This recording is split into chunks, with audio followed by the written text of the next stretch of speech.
Hey, what's up, Vox&Hops heads? I'm Matt, the vocalist of Cryptopsy, and you're listening to my podcast, Vox&Hops, brought to you by Sound Talent Media, where I sit down with fellow metal musicians to talk about their lives, music, and craft beer. I hope you guys have had a great weekend. I had an absolute blast, just sitting back, relaxing, enjoying a few craft brews in the presence of my family. I had a great time, and I hope you guys had a chance to relax as well. This Vox&Hops episode is presented by Heavy Montreal. Heavy Montreal is one of Montreal's premier metal promoters. They normally put on a bunch of amazing metal shows throughout the year.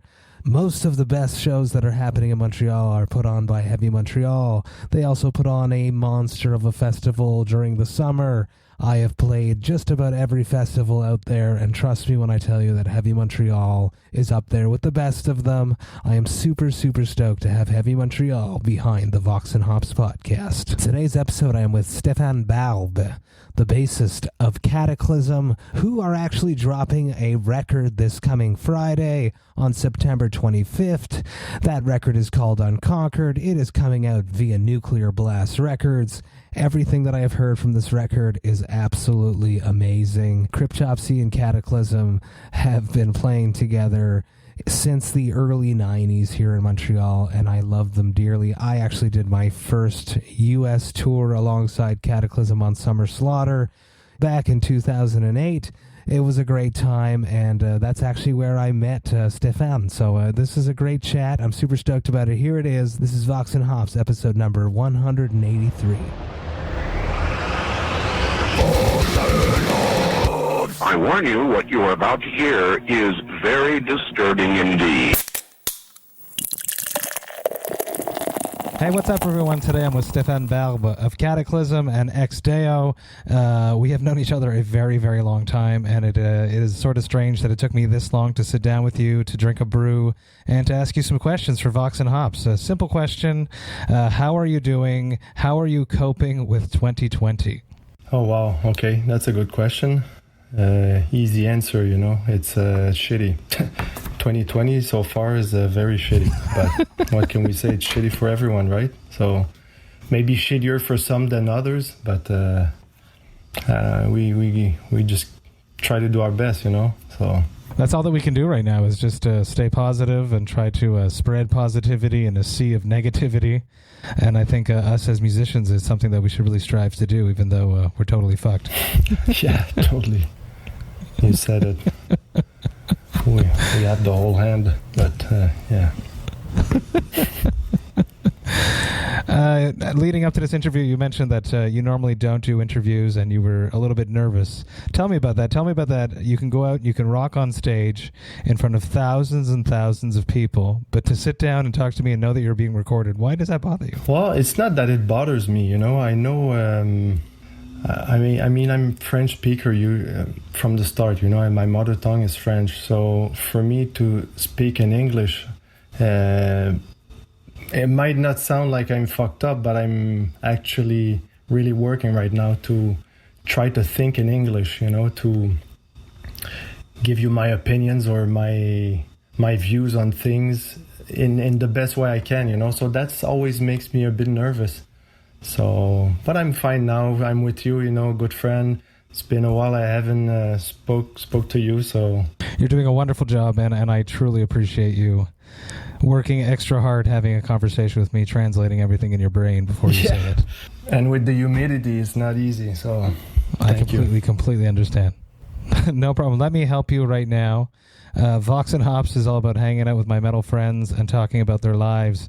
Music and craft beer. What beer do you have on your side there to help lubricate your brainstem? Well, at first, you know, I wanted to meet you actually at the Le Fermentor in l'Assomption with my friend Jeff, you know. Absolutely. But as usual, you know, musicians were a bit late, and I thought for one reason that it was only... It was a week later, anyhow. So I went to the store and I bought this one, you know, metal, Vox&Hops, and so I took this one, the Death Valley. It's a beer made here in Montreal, actually. I haven't tasted it yet. I just chose it for the name. I thought it was cool. I mean, Death Valley. I was in Red Rock Canyon for my marriage, and Death Valley is a place I would like to to go again or visit, you know. So let's see how it tastes. You want to do a cheers on that? Absolutely, yes. Let me introduce mine. I'm drinking a Milkshake New England IPA by Broadway Microbrasserie out of Shawinigan. This is a Milkshake New England IPA. It's going to be creamy and tropical. Let me pour this out. And yes, that is brewed in Montreal. It is from RJ Brasseurs. Yes, that's right. Yeah, Death Valley. Yeah. Let me pour this out. And as I pour this out, tell everyone a little bit about if you are a craft beer enthusiast. I am in a sense.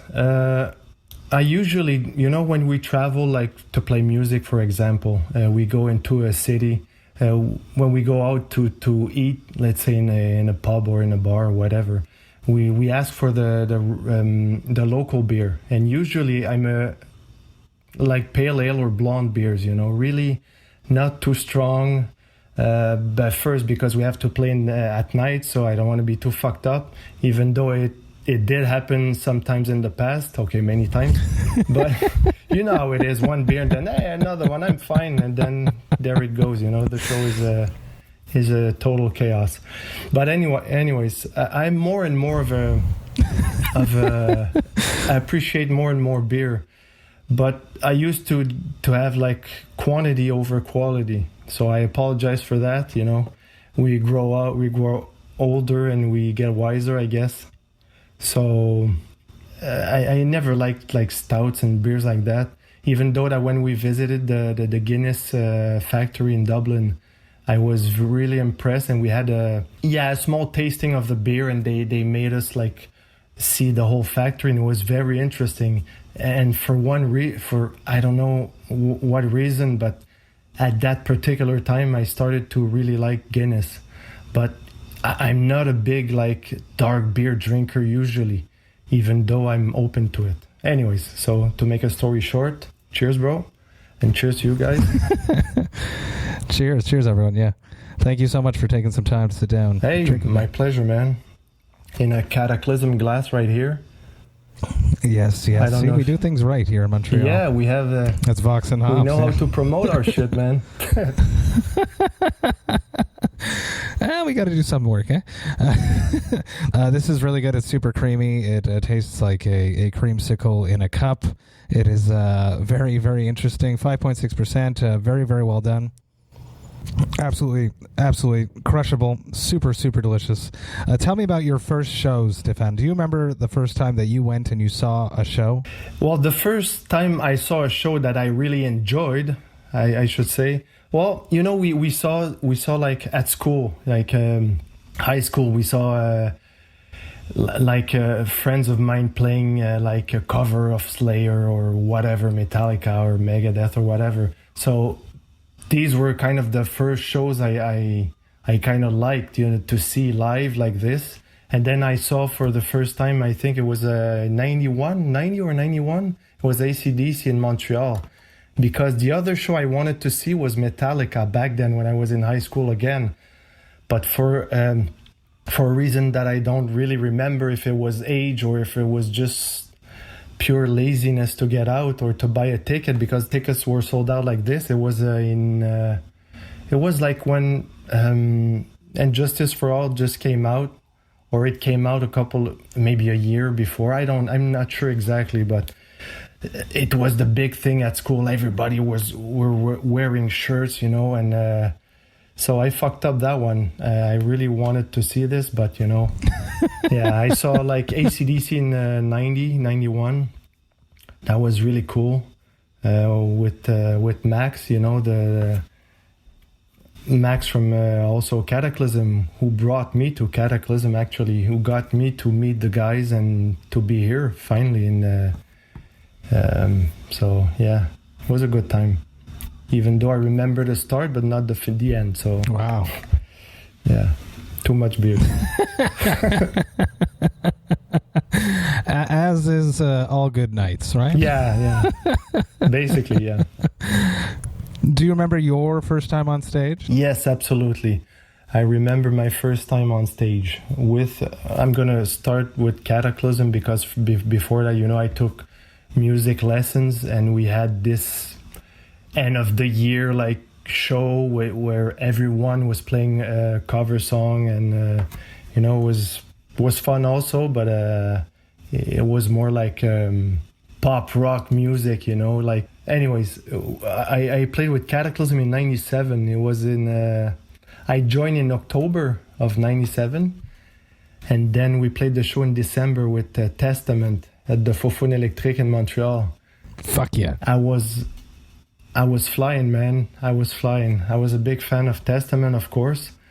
Who isn't? And just to play the show, the reaction was great. People were super cool, and I will never I will always remember that moment. It was very cool.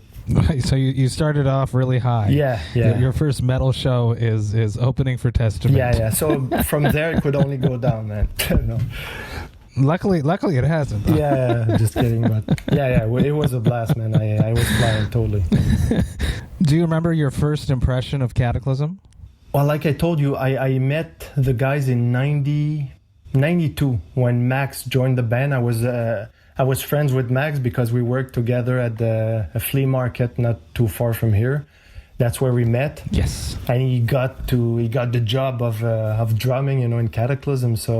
So 5 years prior to my joining in the band, I got to see them guys. We got to hang out, and I got to see the show. I was like, holy shit, that's fucking heavy, man. And also at that time, there was your band also, fucking Cryptopsy, man. It was a big thing, It was a big scene in Montreal in the 90s, early 90s, man. It was booming.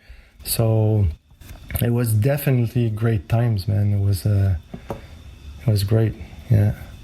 Miss those days, man. Fuck. Can we talk about those days? I always get asked these questions, but I wasn't there, so I don't know the answer. Yeah. Why did Montreal have such a healthy scene back then? I always look at it as being like a sort of healthy sense of competition. Everyone's trying to one-up themselves. Well, what is your take on that early 90s Montreal metal scene? Well, actually, yeah, true. There was a lot of competition, but I think it was good competition. It was friendly competitions, because a lot of bands, they started from the same school in Montreal for one reason or this. And it was a bit, like I said, a friendly competition, but it was still competition, and it was good, and a lot of good musicians in Montreal. It was good times, beers flying everywhere and just music, and it was a nice spot at the Fofone Electric also, which I have many good, well, not many, but I remember lots of good times over there. Some I don't remember because, yeah,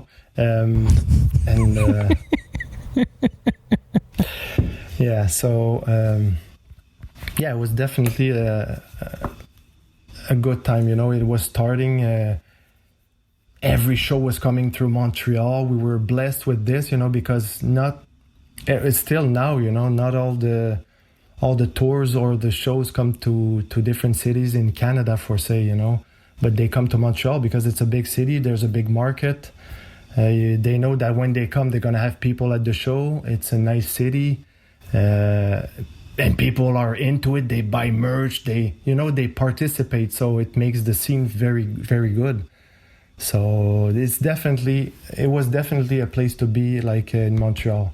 So we're very lucky to be here, man. Yes, we are.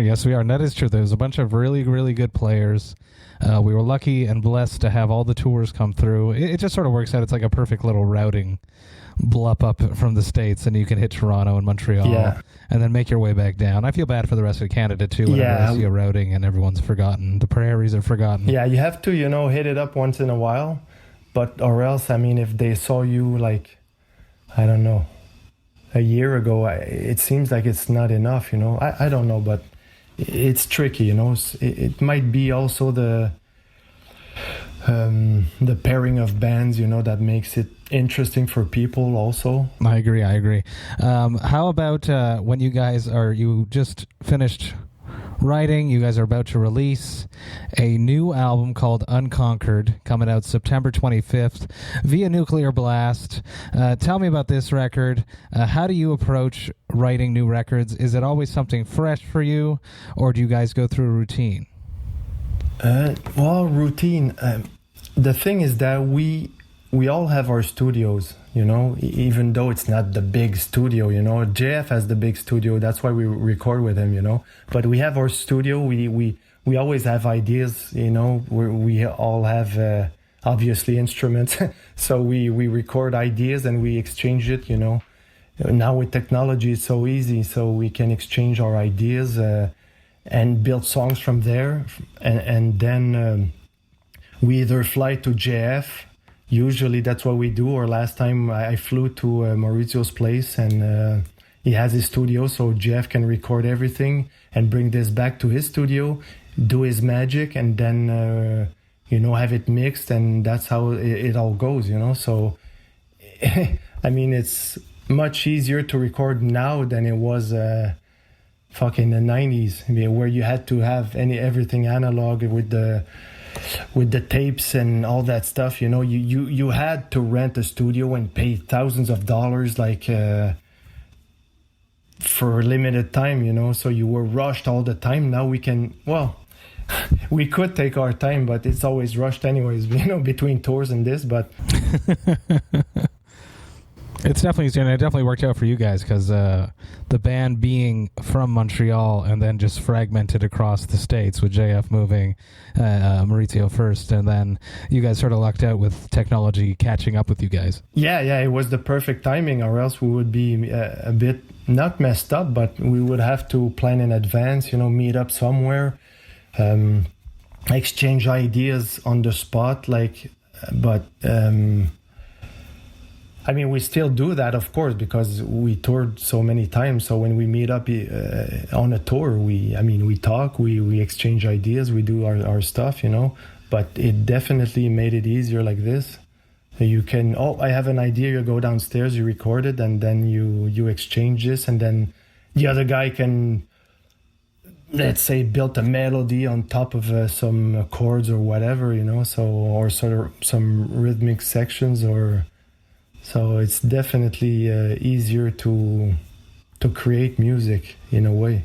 It must be weird not being with your brothers for so long now that COVID's happened, because you guys live so far apart. Yeah, that's why we did so many Zoom therapy sessions. We had like happy hours, you know, just to hang out a bit, to touch ground and see how people were doing and what was happening. I mean, we tried to stay, like you said, positive, and try to go through it, like, without becoming too crazy, you know. And because I mean, we hear on the radio that like violence in families like went higher, and marriages, you know, people get separated a lot more, and all this because of COVID, you know. So it means people were freaking out, staying at home and doing nothing, and money situations, you know, the finances and stuff. It's not easy for everyone. People lost, their work. They lost their companies. Many lost, you know, a lot of things. So it's definitely playing on the psychology. It's amazing that you guys stayed in contact and connected throughout all of it. Shows a real bond in the band. I love that. How did you guys stay in contact with your fans during COVID? Well, like everybody, you know, we have social media to help for that, for the best and the worst. So, I mean, I have to be honest, I'm not the best at posting pictures every day and doing that stuff, or every week. I kind of see a lot of picture on these things on social media, and I'm like, what the fuck? What's the meaning of that? Yeah, I mean, for me, I would never post that. It's totally useless. But, you know, we try to connect like this, at least give news of what's gonna happen, what's happening, and just, you know, to show that we're like still alive and doing good in a way, you know. And I hope that our fans are good too. Was it strange, or is it strange to release a record during a pandemic when you can't tour it? Absolutely. But I mean, every album of Kataklysm is mostly based on like on everyday struggles, you know, and good and bad, and then trying to overcome these troubles, and you know, it's trying to be uplifting and all that stuff. So we figured that if we release it now, maybe it's going to help some people out there to just, you know, get the aggressivity out and overcome things, you know, because yeah, you'd be surprised. I mean, you know, but people would be surprised to see how many people it helps, you know, to just listen to music and to get it all out instead of doing stupid stuff or stuff that they would regret, you know. So that is very true. That is very true. And was there a moment where there was talks of pushing it back and you guys holding on to it, or was it pushed back and now you're finally releasing it? You know, I don't deal with that stuff, you know. It's mostly Maurizio who's the kind of the manager of the band. So I mean, it's his band. He started it with and then JF came in. So I'm not sure, but it was supposed to be maybe released a bit earlier, but it made no sense, you know. But we didn't want to keep on postponing the release date. I mean, it makes no sense. It is what it is. We recorded it. We have it now. I think it's a good timing to put it out for the reasons I told earlier. So it just made sense, you know. So it's going to be September 25th, coming up, in a month already. Fuck. Time flies, man. So... Absolutely. Do you think that Kataklysm would ever do a live stream show to help support this record? Well, to be honest, no spoilers. It's okay. No. I'm not going to spoil anything, but to be honest, we don't want to do that for... I mean, we don't want to do that for now, you know. If it keeps on going for fucking 10 years, then we'll see, but for now, there's no plans of doing that, you know. No. For now, there's no plans for that at all. It's a strange thing, a live stream. I can only imagine performing it and staring into a camera lens instead of a crowd of people. It's. I mean, I'm not against it, but it just feels weird, you know. Like when they were saying, yeah, people could drive up to the show, and I'm like, okay, you go see a movie like this, maybe, but to see a show, the audience and the artist needs like the electricity and you need to, I don't know, it would be weird, but I guess everything's possible, but let's see how it turns out. But for now, we don't have any plans to do that, no. What would be the best thing that came out of COVID for you? What's the best thing that happened to me? Yeah, due to your time at home because of COVID. Well, actually, a couple of things, you know. I got to spend a lot of time with my kids because they couldn't go to school. So I was the teacher. I mean, for 2 months, I was helping them to, you know, of course, with assistance of the real teachers, because, I mean, people think it's easy, but man, when the sun is out and, you know, friends come to knock on the doors and they want to go in the swimming pool, man, it's impossible to have them concentrated, you know. It's a tough job. So, you know, props to the teachers that are in this every day. And also, you know, it's dad. Who cares about you? You don't know nothing, you know. So, yeah. But it was fun, you know. I got to get closer to them. We got to do lots of activities, you know, bicycle, go in the forest, bowling, playing board games or whatever, walks and hang out, wrestle and all that stuff. I mean, I got to practice a lot the music also. So trying to get better at the instrument. I mean, learn new stuff, revisit some stuff also, like in scales and arpeggios or whatever the technique is, or exercises and stuff, you know. Try to play bass with my fingers instead of a pick.